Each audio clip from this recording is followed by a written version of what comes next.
जरूर। एपिसोड 31 भाग 1। कहानी का परिचय। सदियों से अंधेरे में छिपे रहस्यमय प्राणी इंसानों के बीच रहते आए हैं। वे पिशाच हैं, शाश्वत जीवन और अलौकिक शक्तियों वाले जीव। लेकिन उनकी प्यास, खून की प्यास, उन्हें शाश्वत संघर्ष में उलझा देती है।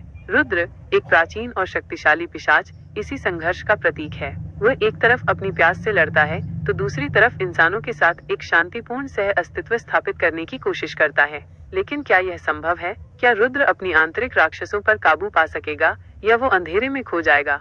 सस्पेंस परिचय। लेकिन रुद्र नहीं जानता था कि वो अकेला नहीं था। कुछ और भी था जो अंधेरे में छिपा हुआ था। एक प्राचीन बुराई जो सदियों से सो रही थी और अब ये जाग रही थी, और ये रुद्र और इंसानों दोनों के लिए खतरा थी। एपिसोड 31 भाग 1। संग्राहकों को हराने के बाद आयाम अध्ययन केंद्र में शांति लौट आई थी। रुद्र, रिया और विक्रम थके हुए थे, लेकिन उन्होंने एक और खतरा झेला था और विजयी हुए थे। एलिजा और उसके सहयोगियों ने संग्राहकों को उनके आयाम में वापस भेज दिया था, ये वादा करते हुए कि वे फिर कभी लौटकर उनकी दुनिया को परेशान नहीं करेंगे। लेकिन उस मुठभेड़ ने रुद्र के मन में एक सवाल छोड़ दिया था। संग्राहक इतने उत्सुक क्यों थे कि वे उनकी दुनिया को इकट्ठा करें? उनकी संस्कृति, उनका ज्ञान, उनके संसाधन, उनमें ऐसा क्या खास था? उसी रात रुद्र को एक अजीब सपना आया। उसने एक प्राचीन शहर देखा जो उन्नत तकनीक और जादुई ऊर्जा से जगमगा रहा था।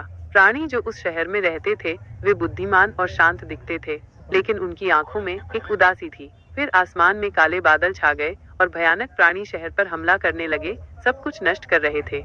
रुद्र अचानक जाग गया। उसका दिल तेजी से धड़क रहा था।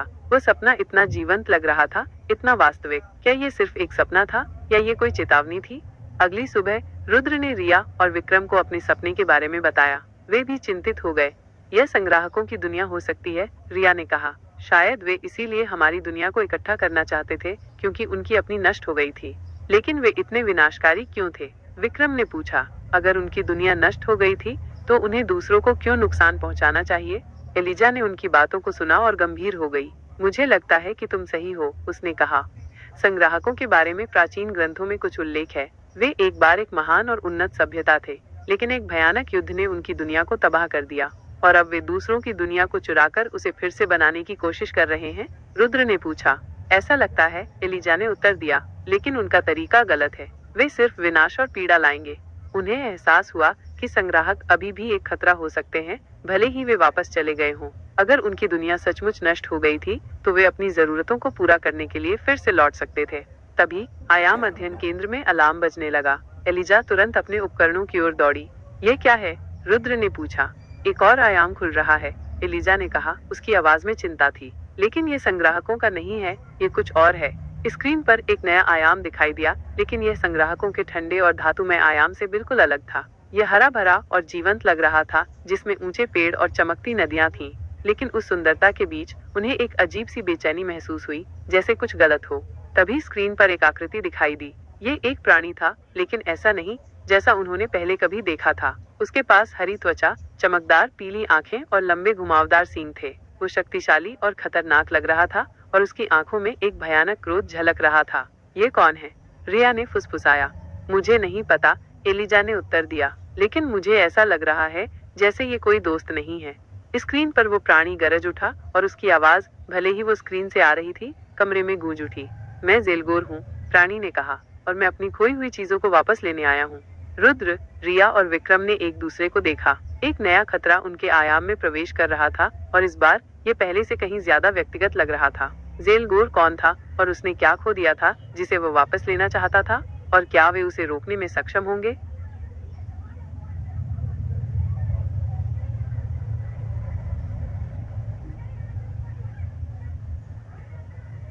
जरूर। एपिसोड 31 भाग 2। जेलगोर की भयानक दहाड़ आयाम अध्ययन केंद्र में गूंज उठी। एक शक्तिशाली और धमकी भरी आवाज, जिसने रुद्र, रिया और विक्रम के दिलों में डर पैदा कर दिया। उस प्राणी की क्रोधित छवि स्क्रीन पर स्थिर हो गई, उसकी चमकदार पीली आंखें जैसे उन्हें भेद रही हों। जेलगोर कौन है? रिया ने फुसफुसाया, अपनी छाया की शक्ति को सतर्कता से बढ़ाते हुए। मैंने इस नाम को पहले कभी नहीं सुना, एलिजा ने कहा, तेजी से अपने कंसोल पर काम कर रही थी। लेकिन उसकी ऊर्जा, ये बहुत पुरानी और शक्तिशाली है। वो क्या चाहता है? विक्रम ने पूछा, अपनी नेक्रोमेंटिक शक्ति को तैयार रखते हुए। उसने कहा कि वो अपनी खोई हुई चीजों को वापस लेने आया है। स्क्रीन पर जेलगोर की छवि हिल गई। और उसने फिर से बोलना शुरू किया। उसकी आवाज में अब भी क्रोध था, लेकिन उसमें एक गहरी उदासी भी झलक रही थी। तुमने उसे चुरा लिया, ज़ेलगोर ने कहा। मेरी शक्ति का स्रोत, मेरी दुनिया का दिल। तुमने उसे ले लिया और अब मैं उसे वापस लेने आया हूँ। वो किस बारे में बात कर रहा है? रुद्र ने पूछा, उलझन में पड़ गया। हमने कुछ नहीं चुराया। मुझे लगता है कि वो किसी कलाकृति या ऊर्जा स्रोत की बात कर रहा है, एलिजा ने कहा। लेकिन हमें नहीं पता कि वो किस बारे में बात कर रहा है या उसने इसे कब खोया। तभी स्क्रीन पर ज़ेलगोर के पीछे का दृश्य बदल गया। उन्होंने एक खूबसूरत दुनिया देखी, लेकिन ये खंडहरों में बदल रही थी। पेड़ मुरझा रहे थे, नदियां सूख रही थीं और आकाश में काले बादल छाए हुए थे। यह मेरी दुनिया थी, ज़ेलगोर ने कहा। उसकी आवाज अब दुख से भरी हुई थी। एक स्वर्ग जिसे तुमसे छीन लिया गया। हमने तुम्हारी दुनिया को नष्ट नहीं किया, रिया ने कहा। उसकी आवाज में दृढ़ विश्वास था। हमने तुम्हें पहले कभी नहीं देखा। झूठ, ज़ेलगोर दहाड़ा। तुम्हारी प्रजाति लालची और स्वार्थी है। तुमने हमेशा दूसरों से चुराया है। यह सच नहीं है, रुद्र ने कहा। हम हमेशा शांति और सह अस्तित्व की तलाश में रहे हैं। शांति? ज़ेलगोर ने उपहास किया। तुम शांति की बात करते हो, जबकि तुमने मेरी दुनिया को राख में बदल दिया। उन्हें एहसास हुआ कि ज़ेलगोर किसी पुरानी घटना के बारे में बात कर रहा था, कुछ ऐसा जो सदियों पहले हुआ होगा, शायद उनकी प्रजातियों के शुरुआती दिनों में। लेकिन वे उस अपराध के लिए जिम्मेदार नहीं थे। हम उस समय जीवित भी नहीं थे, विक्रम ने कहा। हम तुम्हारे किए के लिए जिम्मेदार नहीं हैं। इससे कोई फर्क नहीं पड़ता, ज़ेलगोर ने कहा। तुम सब एक जैसे हो, तुम सब चोर हो। उसने अपनी मुट्ठी भींची और स्क्रीन पर उसकी दुनिया में विनाश और भी ज्यादा बढ़ गया। मैं अपनी खोई हुई चीजों को वापस लूंगा, ज़ेलगोर ने कहा, और मैं तुम्हारी दुनिया को उसी तरह नष्ट कर दूंगा जैसे तुमने मेरी को किया था। स्क्रीन बंद हो गई और आयाम अध्ययन केंद्र में फिर से शांति छा गई, लेकिन अब यह शांति डर और आशंका से भरी हुई थी। हमें उसे रोकना होगा, रुद्र ने कहा। हम उसे अपनी दुनिया को नष्ट नहीं करने देंगे। लेकिन हम उससे कैसे लड़ेंगे? रिया ने पूछा। वो बहुत शक्तिशाली लगता है और वो बहुत गुस्से में है, विक्रम ने जोड़ा। उसे तर्क देना आसान नहीं होगा। हमें एक रास्ता खोजना होगा, एलिजा ने कहा, दृढ़ संकल्प से भरी हुई। हमें पता लगाना होगा कि उसने क्या खोया है और क्या हम उसे वापस दे सकते हैं। युद्ध अंतिम उपाय होना चाहिए। उन्होंने ज़ेलगोर और उसकी खोई हुई चीजों के बारे में जानकारी खोजने के लिए प्राचीन ग्रंथों और अन्य आयामों के अभिलेखागारों की खोज शुरू कर दी। उन्हें पता था कि उनके पास ज्यादा समय नहीं है। ज़ेलगोर गुस्से से भरा हुआ था और बदला लेने के लिए दृढ़ था, और अगर वे उसे नहीं रोक पाए तो उनकी दुनिया का भी वही हाल होगा जो उसकी का हुआ था।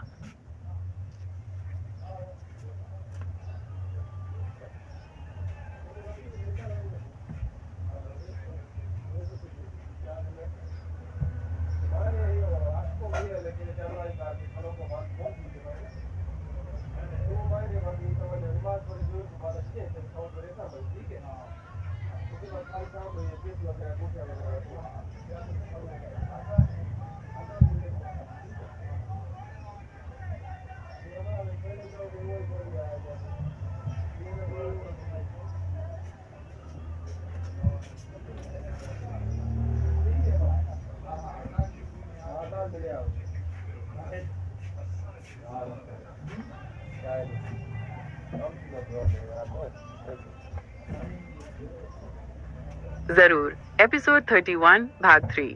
ज़ेलगोर के बारे में जानकारी खोजने की उनकी खोज मुश्किल साबित हुई। प्राचीन ग्रंथों में उसके या उसकी खोई हुई वस्तु के बारे में कोई सीधा उल्लेख नहीं था। ऐसा लग रहा था जैसे इतिहास ने उसे और उसकी पीड़ा को भुला दिया हो। यह निराशाजनक है, रिया ने कहा, धूल भरी एक पुरानी किताब को बंद करते हुए। ऐसा लगता है जैसे उसका अस्तित्व ही मिटा दिया गया हो। लेकिन वह इतना शक्तिशाली कैसे है? विक्रम ने पूछा, एक जटिल ऊर्जा पैटर्न को स्क्रीन पर देखते हुए, जिसे एलिजा ने ज़ेलगोर के संक्षिप्त आयाम प्रवेश के दौरान रिकॉर्ड किया था। यह सामान्य आयाम ऊर्जा से अलग है। मुझे लगता है कि उसकी शक्ति उसकी पीड़ा से आती है, एलिजा ने कहा। उसकी आवाज में चिंता थी। एक ऐसा दर्द जो सदियों से जल रहा है, उसे अविश्वसनीय रूप से मजबूत बना सकता है। रुद्र कमरे में घूम रहा था, ज़ेलगोर के क्रोधित शब्दों को अपने दिमाग में दोहरा रहा था। उसने कहा कि हमने उसकी शक्ति का स्रोत और उसकी दुनिया का दिल चुरा लिया। ये क्या हो सकता है? तभी एलिजा ने एक चौंकाने वाली खोज की। रुको, उसने कहा, स्क्रीन पर एक प्राचीन प्रतीक की ओर इशारा करते हुए। मैंने इसे पहले कहीं देखा है। यह एक बहुत पुरानी कलाकृति से जुड़ा हुआ है जिसे आत्मा का क्रिस्टल कहा जाता है। आत्मा का क्रिस्टल? रुद्र ने पूछा। क्या है ये? किंवदंती है कि ये एक ऐसा क्रिस्टल है जिसमें एक पूरी दुनिया की जीवन शक्ति और ऊर्जा समाहित हो सकती है, एलिजा ने समझाया। कहा जाता है कि ये अविश्वसनीय शक्ति का स्रोत है, लेकिन इसे बनाने की प्रक्रिया भयानक थी, एक पूरी सभ्यता की आत्माओं का बलिदान। ये सुनकर तीनों सन्न रह गए। एक ऐसा क्रिस्टल जिसमें एक पूरी सभ्यता की आत्माएं कैद हों, ये अविश्वसनीय रूप से शक्तिशाली और भयानक था। क्या तुम्हें लगता है कि ज़ेलगोर का क्रिस्टल यही है? रिया ने पूछा। उसकी आवाज में डर था। यह संभव है, एलिजा ने उत्तर दिया। अगर हमारी प्रजाति ने सदियों पहले उसकी दुनिया से ये क्रिस्टल चुरा लिया था, तो ये उसके क्रोध और बदला लेने की इच्छा को समझाएगा। लेकिन अगर ये क्रिस्टल इतना शक्तिशाली है, तो हमारी प्रजाति इसे कैसे चुराने में कामयाब हुई? विक्रम ने पूछा। किंवदंतियां अस्पष्ट हैं, एलिजा ने कहा। कहा जाता है कि यह चोरी एक विश्वासघात और धोखे के कार्य के माध्यम से हुई थी। रुद्र को ज़ेलगोर के शब्दों की याद आई। तुम्हारी प्रजाति लालची और स्वार्थी है। तुमने हमेशा दूसरों से चुराया है। ऐसा लग रहा था जैसे इतिहास खुद को दोहरा रहा हो। हमें वो क्रिस्टल ढूंढना होगा, रुद्र ने कहा। अगर ज़ेलगोर इसे वापस चाहता है, तो शायद हम उसे वापस देकर शांति स्थापित कर सकते हैं। लेकिन अगर वो क्रिस्टल हमारी दुनिया में कहीं छिपा हुआ है, तो हम उसे कैसे ढूंढेंगे? रिया ने पूछा। और अगर ये इतना शक्तिशाली है, तो क्या ये हमारी दुनिया के लिए खतरा नहीं होगा? विक्रम ने जोड़ा। हमें जोखिम लेना होगा, रुद्र ने कहा। अगर हम ज़ेलगोर को नहीं रोकते हैं, तो वो हमारी दुनिया को नष्ट कर देगा। हमें उसे एक बेहतर रास्ता दिखाना होगा। एलिजा ने प्राचीन अभिलेखागारों की अपनी खोज को तेज कर दिया।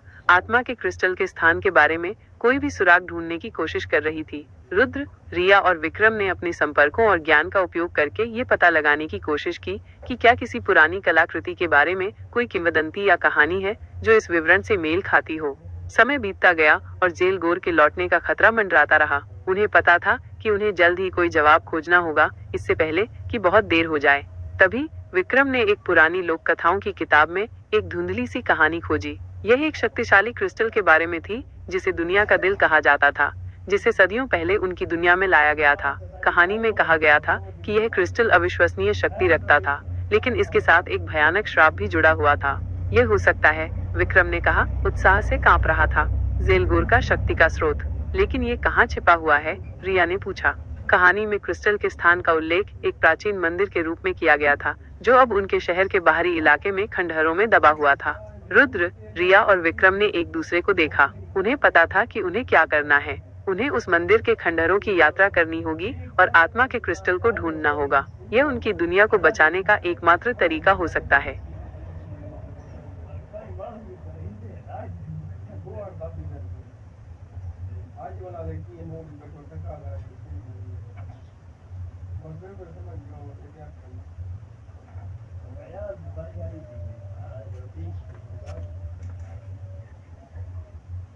जरूर। एपिसोड 31 भाग 4। प्राचीन लोक कथाओं की किताब में बताए गए खंडहर मंदिर की यात्रा एक जोखिम भरा काम था। वो इलाका परित्यक्त और खतरनाक माना जाता था, भूली हुई ऊर्जाओं और जंगली जानवरों का घर। लेकिन रुद्र, रिया और विक्रम जानते थे कि उन्हें जोखिम उठाना होगा। उनकी दुनिया का भविष्य दांव पर लगा था। खंडहर शहर के बाहरी इलाके में स्थित थे, घने जंगल के बीच दबे हुए। जैसे ही वे खंडहरों के पास पहुंचे, उन्हें एक अजीब सी बेचैनी महसूस हुई, जैसे कोई पुरानी और शक्तिशाली ऊर्जा हवा में मंडरा रही हो। ये जगह, रिया ने फुसफुसाया, अपनी छाया की शक्ति को सतर्कता से बढ़ाते हुए, यहाँ कुछ अजीब है, सावधान रहो। रुद्र ने कहा, अपनी तलवार को तैयार रखते हुए। हमें नहीं पता कि यहाँ क्या मिल सकता है। खंडहर जर्जर इमारतों और टूटी हुई दीवारों का एक भूल भुलैया थे, सदियों की उपेक्षा से ढके हुए। वे धीरे धीरे आगे बढ़े, हर कोने और हर छाया को ध्यान से देखते हुए। तभी विक्रम ने एक नक्काशीदार पत्थर देखा, जो जमीन में आधा दबा हुआ था। उस पर वही प्राचीन प्रतीक बना हुआ था, जिसे उन्होंने एलिजा की स्क्रीन पर देखा था, आत्मा के क्रिस्टल का प्रतीक। ये रहा, विक्रम ने कहा, पत्थर की ओर इशारा करते हुए। लोक कथाएं सच थीं। उन्होंने पत्थर के आसपास की मिट्टी को हटा दिया और एक संकरे प्रवेश द्वार को उजागर किया, जो जमीन के नीचे जाता था। मंदिर यही होना चाहिए, एलिजा ने मानसिक रूप से कहा, जो आयाम अध्ययन केंद्र में उनके साथ संपर्क में थी। सावधान रहना, मुझे अंदर किसी शक्तिशाली ऊर्जा की उपस्थिति महसूस हो रही है। रुद्र, रिया और विक्रम ने एक दूसरे को देखा और बिना किसी हिचकिचाहट के अंधेरे प्रवेश द्वार में उतर गए। अंदर मंदिर ठंडा और नम था। दीवारों पर प्राचीन नक्काशी और भित्ति चित्र बने हुए थे, जो एक भूली हुई सभ्यता की कहानियां बताते थे। जैसे ही वे गहराई तक गए, ऊर्जा और भी ज्यादा मजबूत होती गई, एक शक्तिशाली स्पंदन जो उनकी हड्डियों तक महसूस हो रहा था। अंत में वे एक विशाल कक्ष में पहुंचे। कमरे के केंद्र में एक वेदी पर एक क्रिस्टल रखा हुआ था। ये बड़ा और चमकदार था और इसमें एक अजीब सी हरी चमक थी, जो पूरे कमरे को रोशन कर रही थी। ये आत्मा का क्रिस्टल था, लेकिन क्रिस्टल अकेला नहीं था। उसके सामने एक आकृति खड़ी थी। ये ज़ेलगोर था। उसकी हरी त्वचा अब गुस्से से लाल हो रही थी और उसकी चमकदार पीली आंखें क्रोध से जल रही थी। उसने उन्हें देखा और एक भयानक दहाड़ मारी। तुम, जेलगोर चिल्लाया, तुम मेरी खोई हुई चीजों को वापस करने आए हो? हम तुम्हें नुकसान पहुंचाना नहीं चाहते, जेलगोर, रुद्र ने कहा, शांति से बात करने की कोशिश कर रहा था। हम सिर्फ ये समझना चाहते हैं कि क्या हुआ था। समझना? जेलगोर ने उपहास किया। तुमने मेरी दुनिया चुरा ली और अब तुम समझना चाहते हो? हम उस समय जीवित भी नहीं थे, रिया ने कहा, लेकिन हम तुम्हारी पीड़ा को समझते हैं। अगर ये क्रिस्टल तुम्हारा है तो हम इसे तुम्हें वापस कर देंगे। जेलगोर ने क्रिस्टल पर अपनी नजरें गड़ाई। उसकी आंखों में लालसा और दर्द का मिश्रण था। तुम सच कह रहे हो? उसने पूछा। उसकी आवाज में थोड़ी सी अनिश्चितता थी। हाँ, विक्रम ने कहा, हम शांति चाहते हैं। जेलगोर कुछ पलों के लिए मौन रहा, जैसे उनके शब्दों को तौल रहा हो। फिर उसने एक गहरी सांस ली। अगर तुम सच कह रहे हो, उसने कहा, तो तुम इसे मुझे वापस कर दोगे और तुम मेरी दुनिया के विनाश के लिए कीमत चुकाओगे। रुद्र, रिया और विक्रम ने एक दूसरे को देखा। वे जानते थे कि ये आसान नहीं होने वाला था, लेकिन उन्हें उम्मीद थी कि वे जेलगोर को शांति का रास्ता दिखा सकते हैं। जरूर। एपिसोड 31 भाग 5। जेलगोर का स्वर अभी भी क्रोध से भरा हुआ था, लेकिन उसमें एक उम्मीद की हल्की सी झलक भी थी। रुद्र समझ गया कि यह उनके लिए एक नाजुक क्षण था। उन्हें सावधानी से आगे बढ़ना होगा। हम तुम्हारी दुनिया के विनाश के लिए जिम्मेदार नहीं हैं, रुद्र ने कहा, शांति से लेकिन दृढ़ता से। लेकिन हम तुम्हारी पीड़ा को समझते हैं। अगर यह क्रिस्टल तुम्हारी शांति वापस ला सकता है, तो हम इसे तुम्हें वापस कर देंगे। जेलगोर ने अपनी बड़ी पीली आंखों से उन तीनों को ध्यान से देखा, जैसे उनके शब्दों की सच्चाई को परख रहा हो। तुम कीमत चुकाओगे, उसने दोहराया, लेकिन इस बार उसकी आवाज में पहले जैसा उग्र क्रोध नहीं था। तुम्हारी प्रजाति को उस दर्द को महसूस करना होगा जो तुमने मुझे पहुंचाया है। हम तुम्हें दर्द पहुंचाना नहीं चाहते, रिया ने कहा। हम सिर्फ शांति चाहते हैं, तुम्हारी और हमारी। जेलगोर ने एक गहरी सांस ली और आत्मा के क्रिस्टल पर अपना हाथ बढ़ाया। क्रिस्टल उसकी उंगलियों के स्पर्श पर चमक उठा। एक हरी रोशनी पूरे कक्ष में फैल गई। जेलगोर फुसफुसाया, उसकी आंखों में आंसू आ गए। ये मेरी दुनिया का दिल है। उसने क्रिस्टल को अपनी छाती से लगा लिया और एक शक्तिशाली ऊर्जा का प्रवाह उसके शरीर से होकर गुजरा। उसकी हरी त्वचा थोड़ी देर के लिए चमक उठी और उसकी चमकदार पीली आंखों में उदासी की एक गहरी छाया छा गई। यह बहुत समय पहले खो गया था, जेलगोर ने कहा। उसकी आवाज अब दुख से भरी हुई थी। मैंने सोचा था कि ये हमेशा के लिए चला गया है। हमें खुशी है कि हम इसे वापस ला सके, विक्रम ने कहा। जेलगोर ने क्रिस्टल को पकड़ा और उनकी ओर मुड़ा। उसका क्रोध अब शांत हो गया था। उसकी जगह एक गहरी थकान और उदासी ने ले ली थी।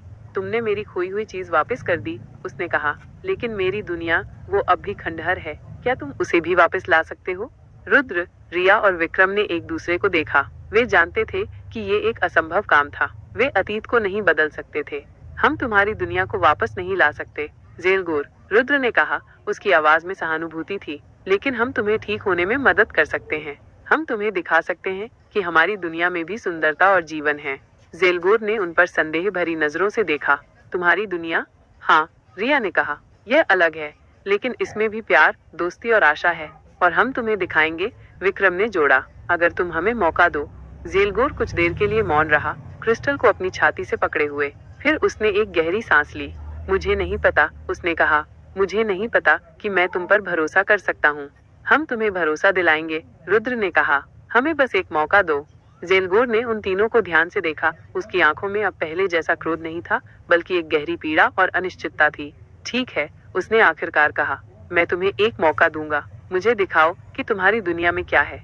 रुद्र, रिया और विक्रम ने राहत की सांस ली। उन्होंने जेलगोर को युद्ध के रास्ते से हटा दिया था। अब उन्हें उसे शांति का रास्ता दिखाना होगा, और यह एक ऐसी यात्रा होने वाली थी जो उन सभी को हमेशा के लिए बदल देगी।